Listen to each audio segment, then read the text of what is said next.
Hey, folks, this is Lonzo, the godfather of West Coast hip hop, and the president of the Compton Entertainment Chamber of Commerce, and the editor of the Hub City Legend. Uh, Me and my partners, Curtis and Kevin, we do a show called Mentality. And Mentality is all about men's mental health. You know, as men, everybody takes for granted we don't have emotions sometimes. We don't feel sad. We don't get depressed. We go through all that just like women do. But there's not a lot of outlets for us to discuss those issues. So we took it upon ourselves to start a podcast. And at some point in time, we're going to ask you to join in. But today we're talking about men's health when it comes to sports. Right now, I got the Dodgers on in the background. Dodgers getting their ass whooped right now. It's only the fourth inning.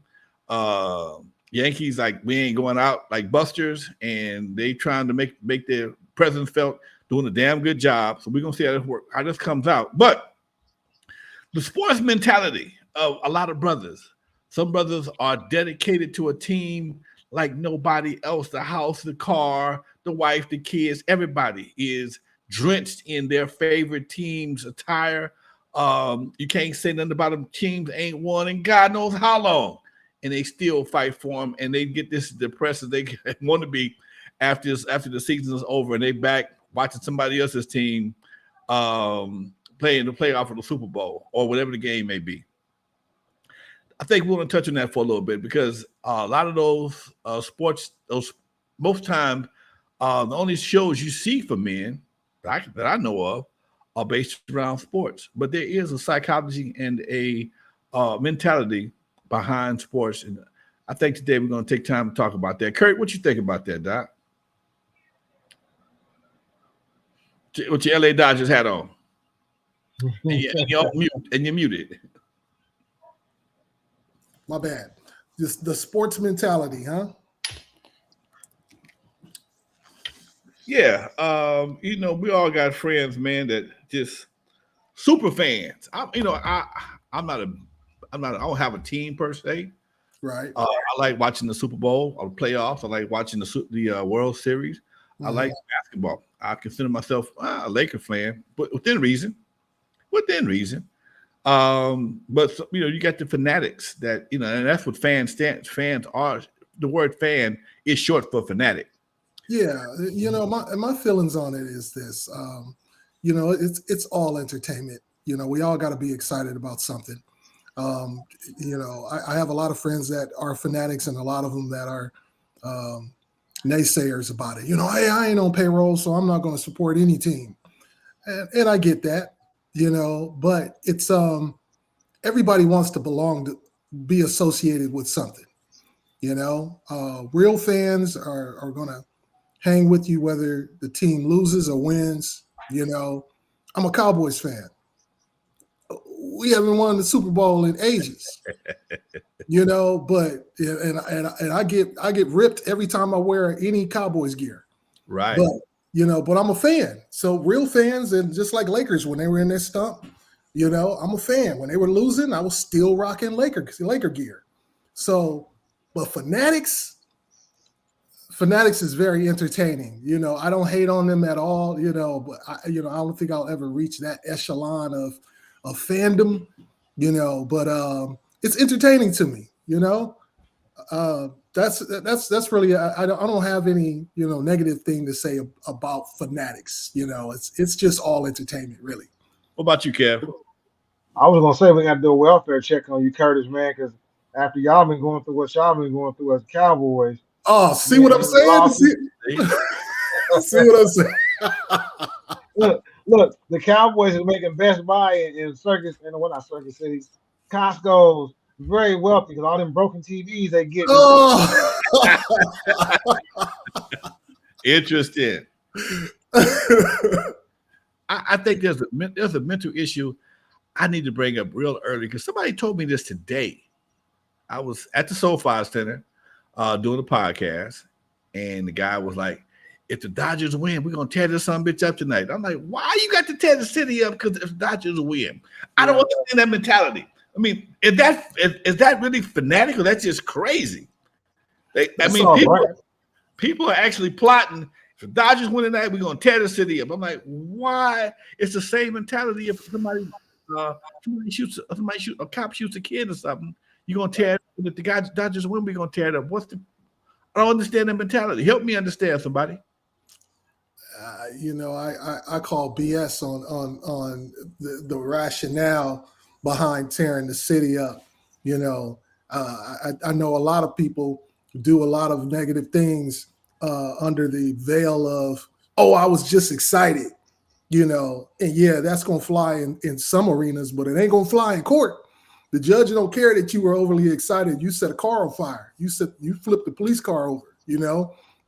So I think it's ridiculous. I think people, you have overthinkers and you have underthinkers, and those folks that are already pre-planning and premeditated vandalism are underthinkers, Yeah, I was, I forget about that. I forgot about that till he said it, and he was wearing some Dodger gear.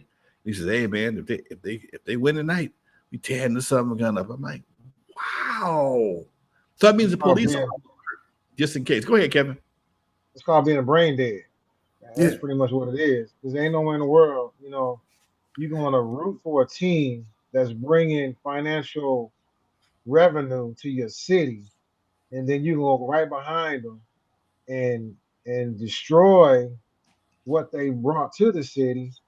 It just doesn't make any sense.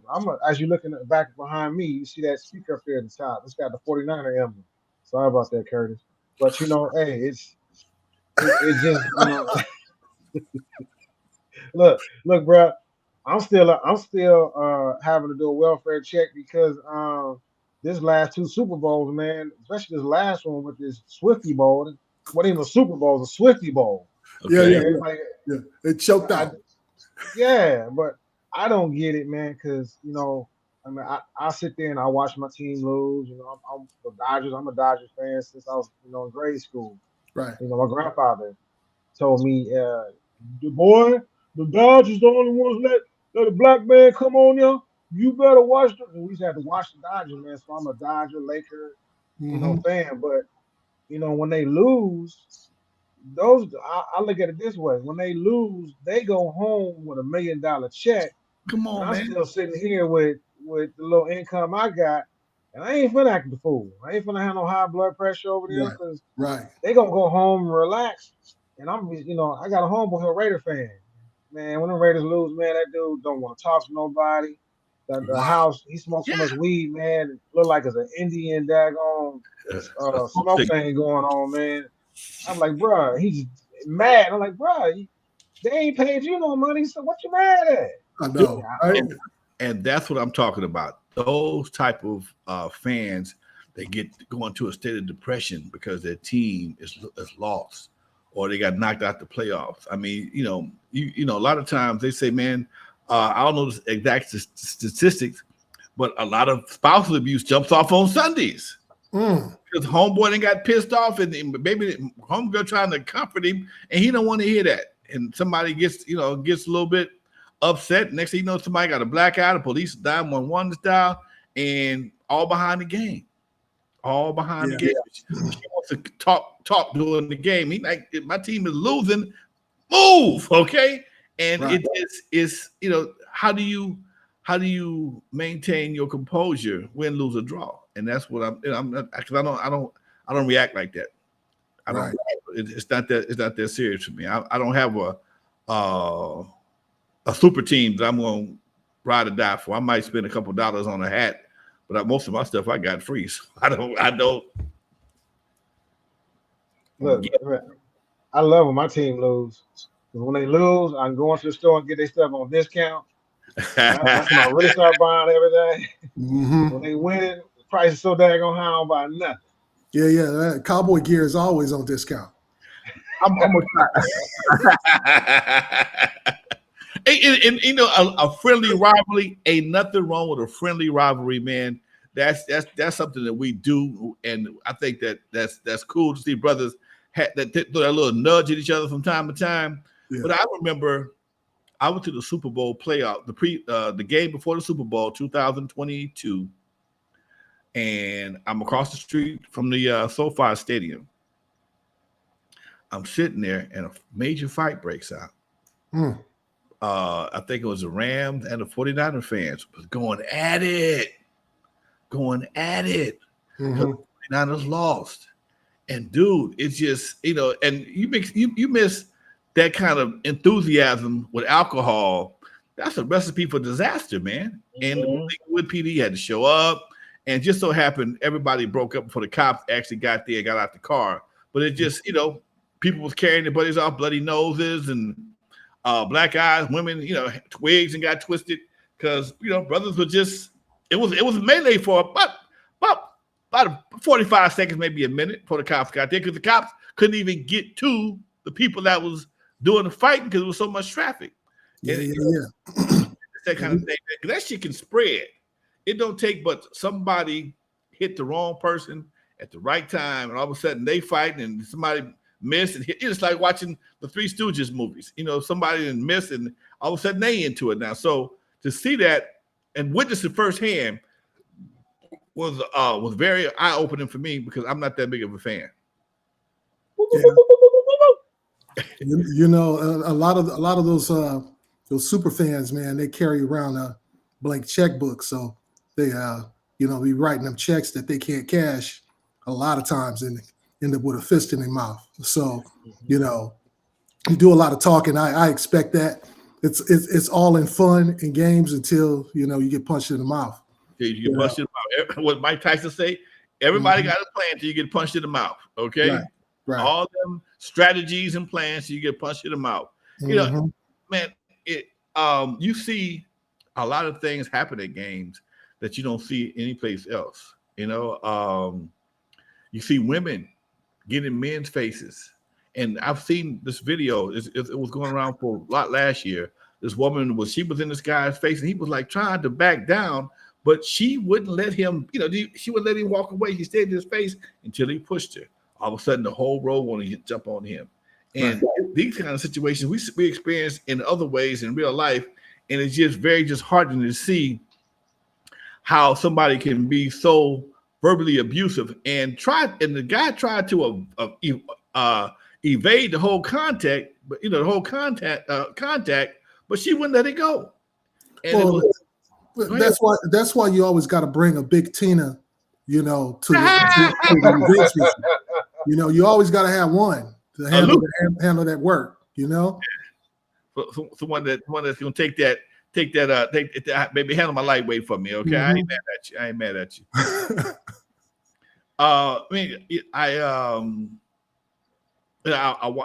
Right now I'm watching the game in the background. Oh, I just got some points. They got three. They got scored 3 runs.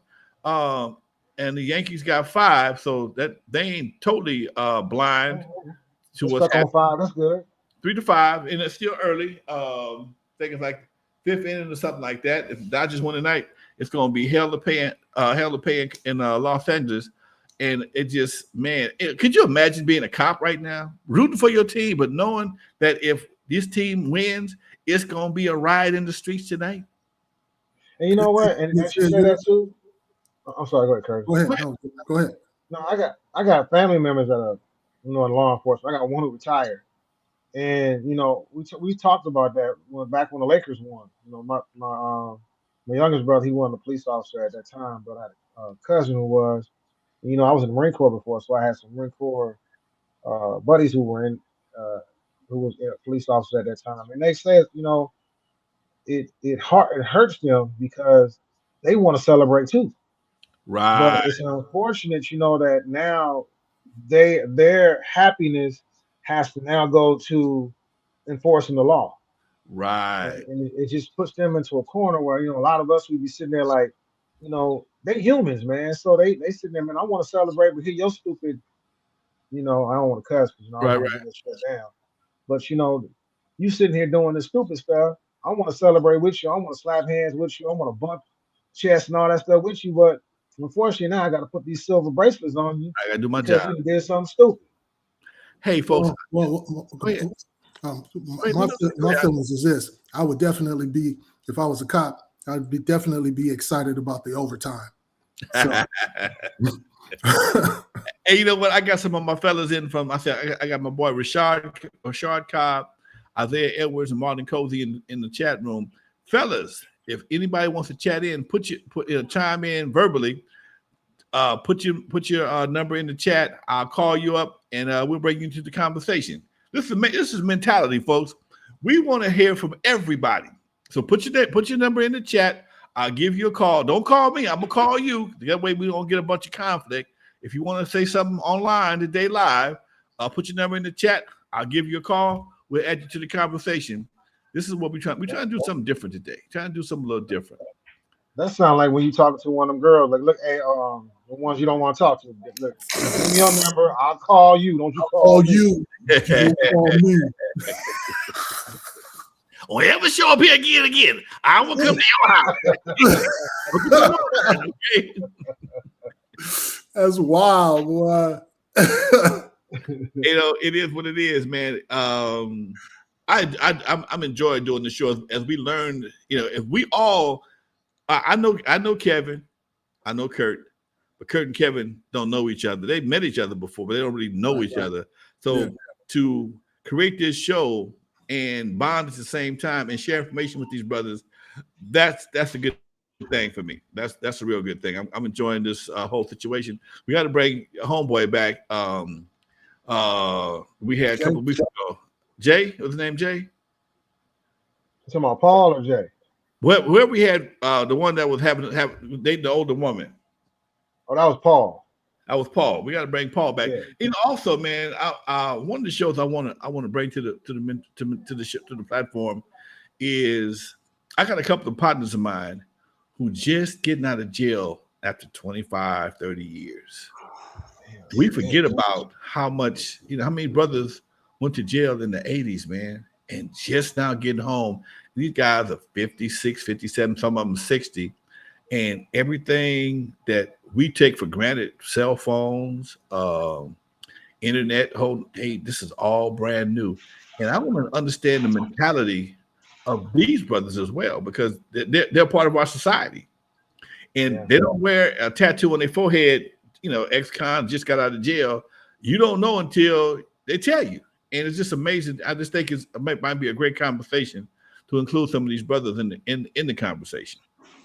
That would be very interesting because nowadays you would think that they were isolated from advances in technology, but I'm seeing incarcerated brothers with TikTok accounts and cell phones and playing PlayStation and and all of that stuff on Call of Duty. They got stuff. You know what I mean? So one of my boys right now. See if he answers the phone.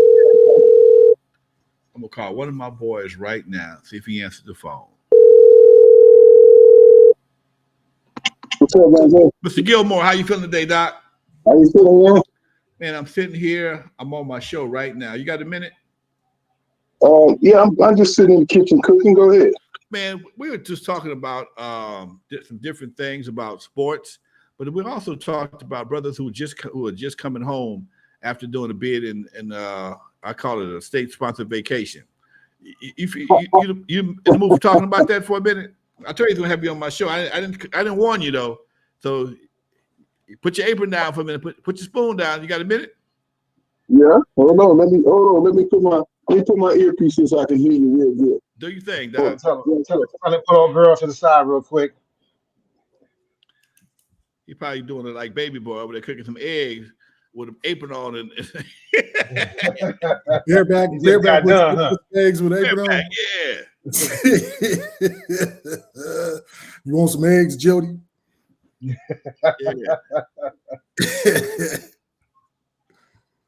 This brother and I grew up on the same street. One of the coolest brothers you ever want to meet. And I'm gonna tell him about that. Tell him about himself when he get back on the line. And we go back. In fact, when I had Eve after dark, his dad used to drive the bus. We take kids to Magic Mountain, and that's how we got connected. And of course, he was at the Eve after dark hanging out also. Right. But things changed for him, and he ended up getting a state-sponsored vacation for a long time. We're gonna talk about that soon to get back on the line. Here we go. What's up, Rob? What up, Jimmy Jiggs? How you doing, Doc? I'm all right, brother. How you doing? Man, I'm on the line with two of my other partners, man. Folks, this is my partner, Jimmy Gilmore. We call him Jimmy Jiggs. His daddy had a bus company, and like I said before you got back on the air, man, we used to take kids to Magic Mountain in your dad's buses, and and Jimmy was a patron of Eve After Dark from day one, but he got caught up. And Jimmy, you want to share your story with us?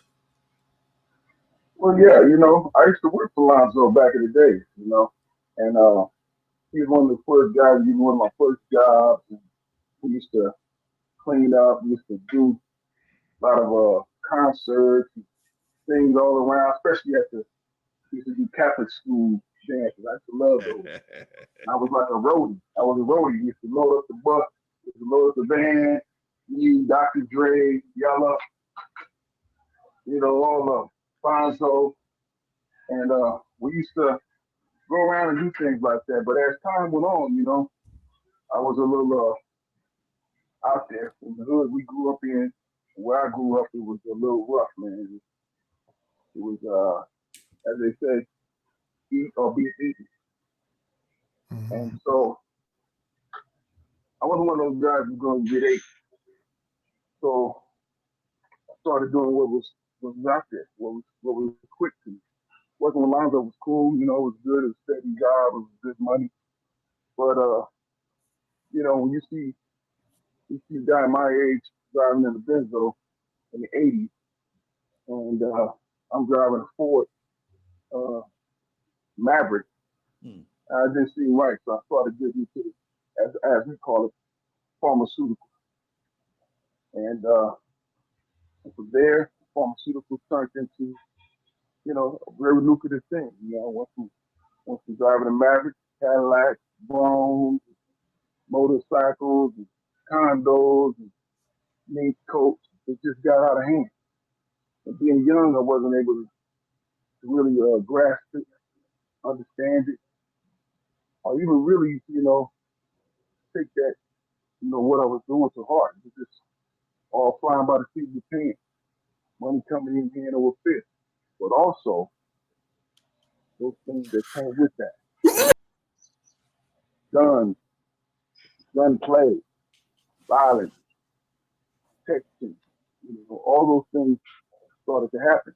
Reputation, things like that. And I got caught up.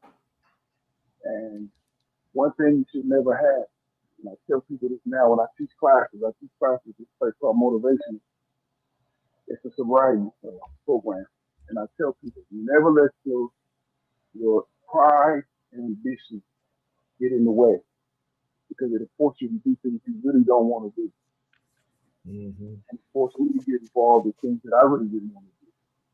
And those things that I didn't want to do was hurt people, because I understood hurting people was bad for business. But sometimes people make you do things you really didn't want to do. And I got caught up. Now, in my case, I didn't actually do what I was charged with. But growing up the way I did, you don't do no telling. Mm. You just ride the bull till you get thrown off. Or you ride for that 8 seconds and you win. Well, I got thrown off. I got thrown off in a bad way. I was convicted of murder. And ended up doing 36 years of my life behind bars for a crime I didn't commit. But with that said, go ahead. No, I'm just saying so we talked about this, and you said the guy who actually committed the murder, we can't say that word on the internet. Right. Wanted live somebody. He was later unalived himself, correct? What is it now? Somebody took him out too, right? No, he did not. He's still living? Yeah. Okay, go ahead. I'm sorry. Wrong person. Yeah. One of the guys that went down with committed suicide. Wow. Yeah, he committed suicide. One of my partners. That place is not, like they said, you got to be built for tough to be able to deal with that. Especially when I went down. I went down in the 80s. And in the 80s, it was rough to be a prison during that time. People were dying, suicide, drug overdoses. You get set up by the man. It was something that was really, really Jimmy, tell how people old were you? How old were you when you went down? when I went down I was 20. 20. You was 20. Yeah. Yeah. 20. I just turned 20. I was 20 for maybe like Wow. 9 You months. didn't get a chance to drink no alcohol. Yeah, 20 for 9 months. And then I Wow. went straight to PT. Yeah. So, and now you know how it is when we came up. You know, even the guys that made it out, made it. To, we got guys that made it from nothing to billionaires. Right. Right. But it's one of those things, man. It's the luck of the draw. And my cards didn't come up. I got a question for you, But Jimmy. yeah. At your peak, what was the most money you were sitting on at one time? About 300 racks. 300 racks. And you said you got into some gunplay with over some money, correct? Yeah, but you know what? Sad part about that is the little bit of money that I went to prison over is nothing compared to what I lost. Gotcha. This is what I go back to what I said about pride. Pride is sometimes and reputation. Sometimes pull you into something that you are worried about. Peanuts. I could have let that go. I really could have. Think about it now, I should have, but I didn't. But you had to be the man. You couldn't be no punk. No, I couldn't do that. I couldn't do it. I had every intention, but it was that thing. You just couldn't do it. Man, that's a Think trip. about the money. It was only over $5,000. How much? Yeah, it's only over $5,000. $5,000 cost you 36 years. Wow. Hey, $100 a year. That's a little $100 a year. Exactly. Wow, I got you. And so it was. That's what I say about. I tell one of my class. I talk about and let this pride, this false sense of pride, get you caught up. Now, Because it's weird. how was it when you got out, man? How big of an adjustment was it for you to get out of jail and hit the streets again? Well, if you all know it, for the last 15, 20 years, I was teaching class on the citizen, on what to do and not to do when you got out of prison.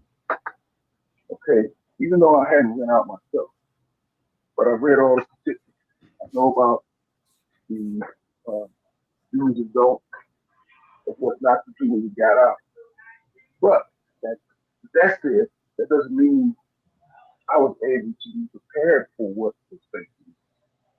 Okay, I know it's a lot of things that happen that you really don't understand. Okay. But one of the main things that happened to me since I got out is the fact that there's so much change. It was like being in a time capsule. Trapped in a time capsule, buried underground, and then all of a sudden somebody tells you up and says, "Okay, go." Now, Jimmy, stop right there. Stop right there. Yeah. I'm gonna bring you back next Wednesday, Doc. We're gonna do it official next week. I'm gonna leave them with a cliffhanger. All right. We're gonna leave them with a cliffhanger. I want you to go back there and finish your cooking. I just called you on the strength of that because I know you. I figured you might answer the phone, but I know how you do. I asked your call, you answer mine. So I'm gonna stop right there. And we talked about come out of the time capsule, and we're gonna talk about that next week when we come back. All right. Okay. All right. Time capsule it is. Time capsule it is. All right, Ben. That's my man Jimmy Gilmore. Home after 36 years. Been in jail since he was 20 years old, man. Jimmy, we'll holler to you, Doc. I'll call you back. All right. Okay. Cool. Much love, Doc. All right. All right. Peace. Now, You know, so man, so funny you said it, Lonzo. What he just said, we were just talking about, the mistakes or the reactions that people would have when their teams lose. And then I remember, I don't know what that was when you and I was talking, or it was you and I, Curtis, who it was, and we talked about it just takes that one punch to hit somebody, and then they hit the head or side of something. Now you got a murder rap over your team losing, Hmm. and right, you might be doing 35 years just because your team lost. Right. right. And that's the part cats don't get. And like he said, $5,000 cost him his 36 years of his life. Man, that's a dude, That's dude. deep. That's my hip hop career, 36 Mhm. plus. Okay, so when and again, hindsight is always 2020. But it's two cats is hard to talk to. A cat that's making money and a cat that think he got it going on. If when guys think they making money, you can't tell them nothing. Only time most guys want to hear what you got to say once they in jail or once they in trouble. Now Mhm. everybody's all ears. I'm telling you, nobody wanted to hear nothing because their chest is swole out. In fact, I was like that at one time. And the difference for me was I had two old dudes that didn't give a damn about my money, didn't give a damn about the club, didn't give a damn about the houses, the girls, none of that. Nigga, I'll take it all from you. I don't care. It's mine anyway. You just Mhm. get to use it. You just using it. Yeah, you paying me rent, but it's still mine.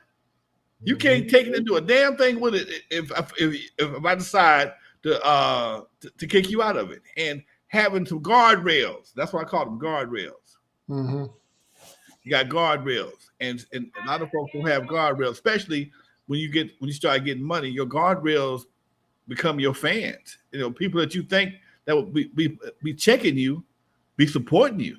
I've seen a lot of mamas turn a blind eye to sons' street activities because he was paying bills. I've Right. seen on the other side, I've seen mamas like, don't bring the money to my house. I'll struggle. Don't bring the money to my house. Mhm. I don't want you to have that influence on your brothers and your sisters. Don't think that because you make got a couple of bucks, I'm gonna ignore the fact that you out here doing the illegal shit to get your money. So Mhm. go ahead, Kirk. No, no, I wasn't saying anything. Oh, okay. Mhm. And when you see both sides of this, man, and a guy asked me today what kept me from because everything is we all on the same street. Mhm. The same opportunities he had, I had the same opportunities. But I had my dad was a major influence and he instilled to me a long time ago. You get caught in the door, I'm killing you. I'm killing you. Straight up, not He, believe they would do it. he Um, different. go ahead. It's culture.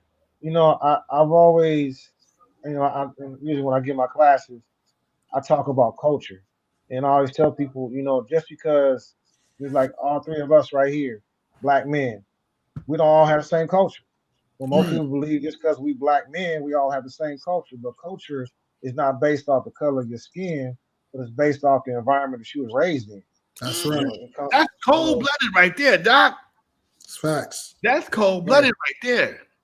To see your culture, you heard you just said it. Your culture was your pops told you if you go out here and put that rag around your waist and start banging that set, I'm gonna put you 6 feet deep.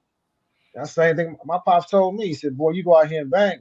I'm gonna put you 6 feet deep." I was 9 years old. My dad told me this, and my grandfather said, "I'm gonna wake your ass up and put you in and kill you again." I was what? Now how you gonna tell a 9-year-old kid that? And it really, but at the time in my head, I was like, man, this is not the route I want to go. And then when the OGs saw me, man, they knew that wasn't the route I wanted to go. They seen I was a schoolboy stuff. That was my nickname growing up, schoolboy and backpack. Mm, And literally, they would just, they see me. If I did school, they knew I knew what I was a kid. I was a school kid. A okay. lot Mhm. of times when I was going to school, man, I can go in there and study real quick, pass the test, and they got to be in class. Mhm. But my culture was based off, my surroundings, my pops, my grandfather, my mama, Right. the OGs in I grew up in Denver Lane Hood. So, I had them cats. Actually, you know what, man? I grew up in Denver Lane Hood. I used to run around with the coasters and Main Street, some Hoovers, man. It was, my genealogy, I guess you call it, is stretched because my grandparents lived in Hoover Hood, my parents lived in Denver Lane Hood. So when I was in elementary school, my parents dropped me off at my grandparents' house. I went to school in Hoover Hood, and then as I got in high school, I was going from Denver Lane Hood to Locke High School. So imagine how that was. Mm. Right. Yeah, Doc. Having them guardrails, man, they make a big difference, dude. Yeah, I agree.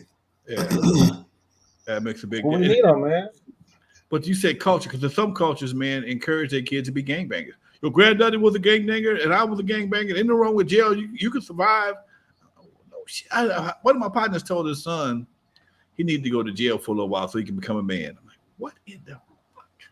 Wow. You need to go to jail to become a man. And they're not teaching their kids. I just thought about what my man said. He was 20 years old. By the time I was 20 years old, man, I'd have been around the world twice and fought Mm, 2 wars. wow. Now, when Yeah, you were in the service, what was your position? I was a motor transport. I was a truck driver.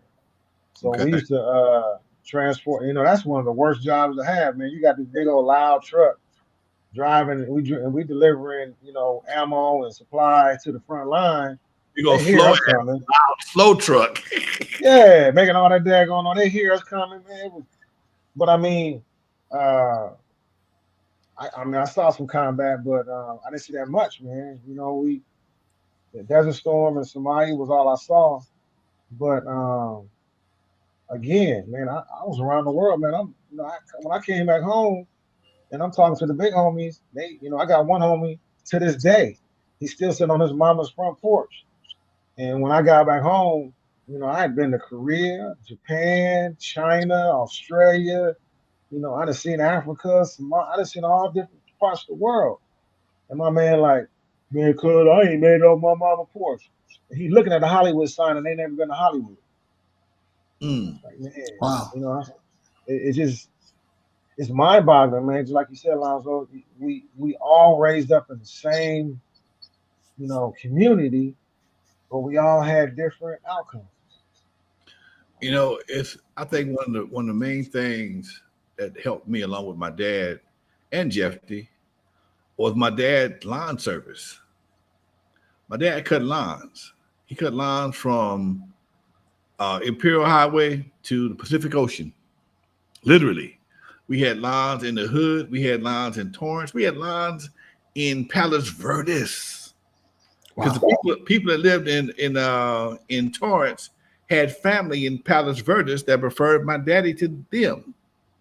And I never forget. I never forget, man, because I still love going to Palos Verdes right to this day.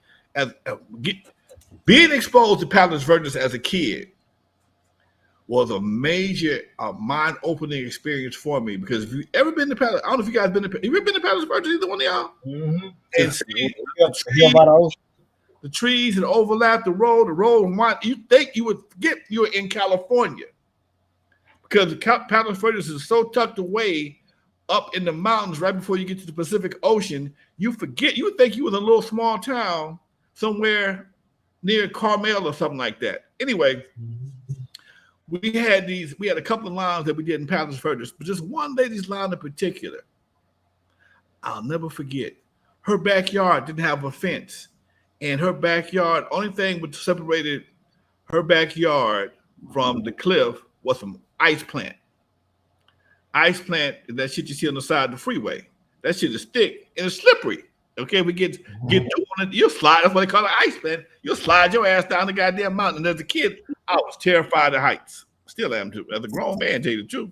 But this white lady saw I wouldn't make the leaves up. I'm not going nowhere near the edge of that. My daddy was mad because usually I would rake the leaves up and get prep dog, all the dog stuff, whatever the case may be. I would prep the yard for my dad to go cut it. No, Pops, you better run. Here the shovel is, here the rake is. I'm not messing with that. And the white lady saw I was terrified, and she brought me in the house. And she said, "You okay?" I said, "No, I don't like that edge over there."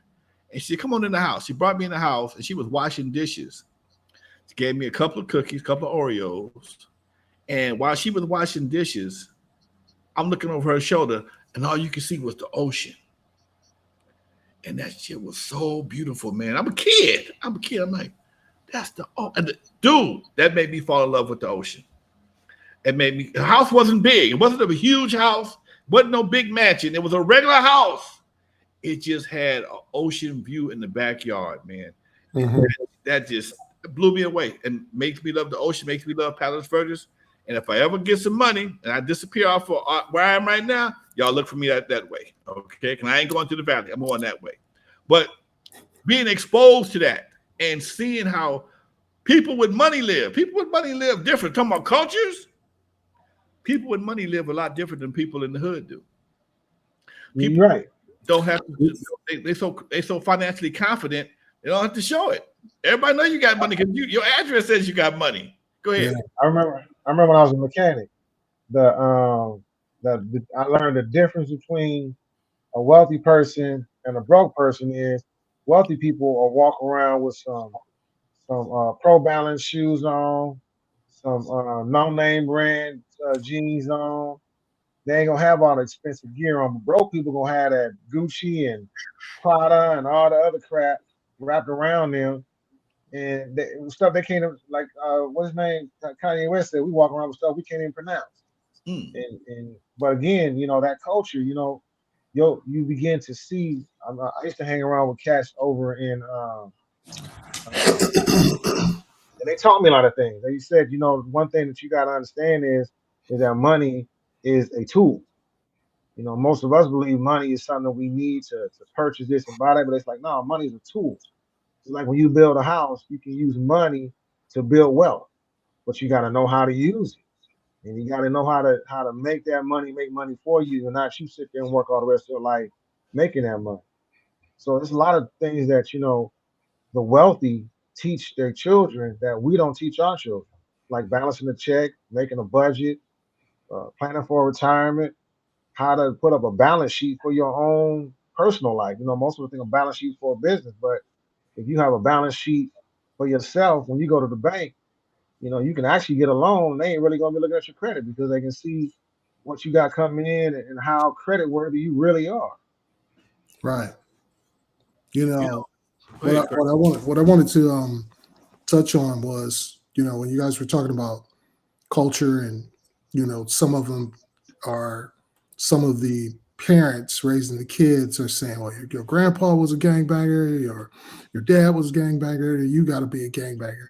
The cold reality of that is that there are a lot of families, different cultures, of course. Everybody's culture is it's a little bit different, their experience, but there's an element in the culture that they don't want their children doing better than they have ever done. Mm. Wow. That's another cold culture, dude. Mm-hmm. That's another culture. Are you thinking you went to college? You think you're smart? You ain't better than nobody else. Oh man, that's cold blooded, dude. That is Mm-hmm. cold. That's cold blooded, but that's real. That's very real. And Yep. maybe that's why you get more. In some cases, you get more parties for cats going to jail than you do guys graduating college. It's kind of a rite of Right. passage. Mm-hmm. Mhm. At being somebody that owns nightclubs and banquet halls, I've done probably more parties, going away or coming home parties for guys coming home from jail or going to jail than I ever have for guys going to college, coming home from college. I've done a few, but the celebration is not as festive. You know, Mm-hmm. when you come home from college, man, or you going off to college, it's just your grandmama. You got a couple of cousins, but if everybody if that's not a family tradition, Mm-hmm. if you're going to college, your party gonna be kind of small. In a lot of cases, your party stands to be kind of. But most of them ain't go to jail. Everybody's mama coming out, welcome you home or welcome you off. And I've always thought that was kind of weird. Yeah. That's true. I never thought about that because when I went to war, it wasn't no party. It wasn't no going away party. It was I care, man. I hope you make it back. And, the homies that I had, well, half man, a majority of them died on my way to war. Man, it was dropping off. But It wasn't no party. You right, bro. Now that you say that, I did not have a party when I left. Even when I went to boot camp, there was Hmm. no party. It was See, just see you. all right. You know, Wow. that's a sign of you when you can make a commitment to go to the service, man. That's a commitment to try and better yourself in a lot of people's eyes. I mean, because if you go and do at least 2-3 years, whatever the case may be, you'll come out with benefits, man. First of all, you're gonna learn discipline. Hmm. Hmm. You're gonna learn discipline. You're gonna come out with benefits, and you'll probably come out with a skill. Hmm. And a lot of folks can get envious of you having those resources because all those things are resources. And I think that's something that a lot of people take for granted is resources. Hmm. Having a skill, having credit, having good credit, having a GI Bill, having a GI Bill where you can go get some Medicare, some medical attention if you need some, Hmm. possibly get loans, all go to school. All those become resources. And I think one of the main things that a lot of brothers lack in the hood is resources, man. You know, Resources. and what's funny you said about that, Lonzo, and just to go back to what you said about, if your daddy was a gang member, your grandfather was a gang member, you should be a gang member. But I remember watching, was it Boys in the Hood or something, and he talked about the one in the military being a white man's center. And I thought about that. I'm like, yeah, it's racism there. Yeah, it's a lot of racism, but hell, there's racism out here in society itself. Right. Right, So I believe, and I've always been taught, the only way that you can change the system is on the inside. right. You can be on, if you're on the outside, you can't change nothing. But if you get on the inside, you can make some changes. And I wasn't prepared to do that when I went. I was like 17 years old when I went in the military. Mm. So my mind was, I was young, dumb, and full of cum. So I wasn't thinking about nothing but, what's up them skirts. But That goes back to the sports teams, man. You out there cheering for a team. You can't affect that score from the damn stands. You got to be on the field and get hit in order to mhm, affect the score. mhm, That's um. Let's stay on resources. We got a few more minutes left. Let's talk about resources for a minute. Hmm. Me and Kurt work together. We work together. And two brothers. I've been knowing them for quite some time, but we feed off each other's resources. That's what makes us work. Because I'm an idea man, but Kurt is a creator. I can give Kurt an idea, and before we get off the phone, he send me a draft of what I'm talking about. Um, he don't have my connections, but because we partners, he got my connections. I'm a resource. You follow what I'm saying? I become Hmm. like same thing with you, Kevin. I don't have the county connections, but you're a county resource, and brothers limit themselves or limit themselves to access to resources because everybody wants to be the man. I can't be the man on the show right by myself. Hmm. I can't be the show. I can't be the man by myself. You gotta have resources, and you gotta have people with resources so that you can make something happen. And if you don't get off that porch and learn something and be able to be an asset to somebody, you'll never have any resources of any value. Look, I'm looking at it this way, and I'm not a religious person, but if Jesus Christ can come down here and that, he walked on water, healed people, touched people, raised people from the dead, he needed 11 disciples to do that type of work. What makes me think that I don't need, some other brothers around me to help me do it? And it's just that, like you said, everybody got their own talent, Right. and everybody has to figure out where they fit in and how can they talent work with somebody else's. And we all have talents that can work with each other. We just got to figure out how to do it. Just like you and Curtis have done. And I believe that's one of the problems we have as black people is that we don't want to work together. We, like you said, we want to be the head man in charge. Yet, You know, how you gonna be in charge of something that you're not in charge of?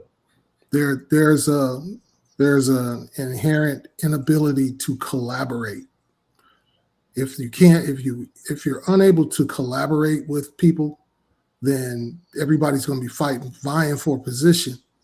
you know, it's Lonzo and I work very well together because we know our strengths, you know, and we know when to fall back and when to move forward. You know, a lot of people, they have a hard time dealing with that. It's, you know, ego is at play. You know, a lot of insecurities are at play, where, and it's subconscious. It's not even, a lot of times it's not even intentional. It's your mama told you that, you know, you ain't crap all your life. So every time that someone else steps up to do something, you feel like, oh, they squeezing you out, or they're disrespecting me because they don't think that I can do it. You know, and it's not about that. It's about, hey, dude, we're on the same team, so let's work together. Let me see, how can I strengthen you? You know, how can I give you a little more muscle on this project, and vice versa. That's what it is that ebb and flow. But if you can't collaborate, man, it ain't going nowhere at all. You know, I like that too. You just Mhm. said, 'cause you got the SWOT analysis. You know, a lot of us use that in business, but if Mhm. you use that in a relationship, because I use it with my employees, I use a SWOT analysis on them. I look at their strengths and their weaknesses, and Mhm. then I look at the opportunities and threats. You know, Mhm. strengths and weaknesses is what they have, and the opportunity and threats is what's on the outside. And that's Right. literally is how I use my whole circle with all the people I supervise. Is, you know, what strengths do you have that I can use in this process, and then what Mhm. opportunities are available to you. Also, what threats are out there that's possibly going to make you get weaker. So when Mhm. I look at all that with my employees, and I work well, and I think that if we start looking at each other with SWOT analysis, you know, I got strengths and I got weaknesses. Does your Mhm. strengths balance out my weaknesses? And Mhm. then can we work together to work with those opportunities and threats? Right. If you use SWOT analysis in relationships, you probably wouldn't pick some cats wouldn't pick their girls. Exactly. You are absolutely right about that. Those are Some, facts. you know what? And these are some things, man. The brothers may want to take in consideration when you're picking a girl, you know, and you Mhm. have to. And unfortunately, here's the part that's really crazy that we don't think about this when it comes to relationship. Relationship is a corporation. Amen. So it You is. when you get involved with the state of California, you just form the low budget corporation. Okay, Mhm. low budget because regular corporations is 800 a year. Okay, but Mhm. for marriage, it's low budget corporation. That's why the state gives issue the marriage license for y'all to be legally married in the eyes of the public. And if you don't have a partner, okay, if you have a partner that don't have to work and can take half of the business's assets, what's the partner good for? I'm just saying. Right. Okay, let's bring a partnership. You know, if marriage requires a license, why doesn't it expire? Hey, that's one of my things I've been saying for decades, Doc. That's the only license that never has to be renewed. Because you imagine if because I saw this on Facebook, I said it years ago, but I'm seeing it more on Facebook and TikTok. If marriage license had to be renewed, could you give a 5 year? All right, we're gonna do this for 5 years, and in 5 years, if it don't work out, we don't renew it. This is what you get. Okay, it's already pre-planned. This is Mhm. what you walk with. You got a kid. This is what he got. You got 2 kids. You got 3 kids in the house. It can be structured. Whereas you know what's going to happen in 3 to 5. It could be a 3 year a walkaway period, 5 year, and then if you go past 5, whatever the case may be, you get into the bigger numbers. But anything past, well, not it's 10 years, pretty much. It's automatic life life of alimony, Yeah. So it is. life confined to alimony. Hey man, think about that shit. Yeah. I know women that will never get married again because they get so much money from their husband, their ex-husbands. They've been divorced for decades. Ain't married nobody. Come out of the house, you can rock this world, but you get your ass out of here. Keep that ring in your pocket. I'm not doing that because I got an annuity. Mm-hmm. I have an Do, annuity that pays me till he die. Okay. do you remember seeing that there's like a group of men that are paying other men to swoon their exes so that they could get married. They get them off alimony. They're paying them. Never heard that. Vaguely like that, but I can't recall where I saw that. Yeah. I saw that some years. It was like 10, 12 years ago. Yeah. They were paying men to go and swoon their exes to marry them in order to get them off alimony. That's a smart investment. Is it really though? Because the person who do the swooning, he gonna get stuck with it in. Oh, but he don't plan on staying. Huh? The term of his contract is just to get him out of alimony, not to stay. Yeah. Okay. Because once they get married, then that nullifies his alimony. Yeah. And he can stay with her for like a year and do the what's it called? Annulment? Annulment, yeah. But yeah, man, we talked about a lot today, man. We talked about sports fanatics, talked about brothers going to prison. We've talked about marriage licenses being have an expiration date. These are all things that we talk about in the barbershop, we talk about in the gym, and just talk about amongst each other. You know, we get in the car, ride down the street, and brothers be having some conversations, but a lot of these conversations never come to the forefront. And I'm wondering, brothers, if I say it behind your back, I say it to your face. Right. So, ladies, this is what we're talking about. This is a mentality show. It's me, Kurt, Kevin, and guests from time to time, and we dropping some game that some knowledge to the chat room and to those who want to listen. I'm not Kevin Samuels, although I agree with a lot of things that he says. I heavily agree with a lot of things that he says. I just got a little bit more tact, okay? But Kevin Samuels was definitely somebody that was needed to do what he did. It was amazing when that brother died. How many women hated on it? Was talked about good. God, devil came to collect his due or something like that. I'm like, how could you be that evil? But me and my buddy was talking today. Buddy of mine was a pastor, Pastor JT, and he's a good dude. And he was just saying how he's doing a seminar for women because a lot of women have been led astray with this internet philosophy. And he said one of his parishioners told the girls are teaching the girls, the older women, or women are teaching other women, if you got a dental problem or you need a BBL, get the BBL first, because the BBL, a good BBL will get you the money to pay for your dental problem. Wow. It's a hustle. It's a hustle. It's a hustle. Today, I'm riding down the street. Youngster pull up next to me in the car.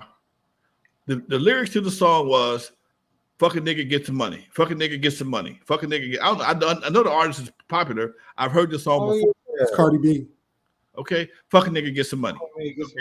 So you are programming young women to be prostitutes. Bottom line, I don't give it. Anytime that sex and money becomes transactional, whether it's a date or just, hey, how much it gonna cost for a brother to get laid? You're a prostitute. Sure is. I call it what it is. But don't just tell me, modern. I'm a modern lady. I got my needs. No. You have put yourself in a position where you can't afford yourself. So you know sponsors now. You might as well be a NASCAR. Might as well be a NASCAR driver and put your patches on sponsored by Kevin and Curtis and Lonzo and whoever turned to take you for a lap. Don't get me started, please. Take you for a lap. Oh my God. That's wild. Take you for a lap. Diabolical. Hey, take you for a lap. Oh God. Don't get me started. That's right. That's it.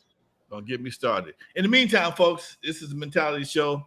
I'm your host, Lonzo. My co-host, I got two co-hosts, Kevin and Kurt, and we do this every Wednesday about the same time, folks. Let's talk about male issues. Prison, that's a male issue. A lot of brothers experience prison on the various levels. And I'm going to bring Jimmy back next week. I'm going to try and find me a brother who has some different experiences. Because everybody go to jail. Everybody talk about jail. Everybody talk about what happens in jail, but most people don't talk about it after they get out of jail. Mm-hmm. Yeah.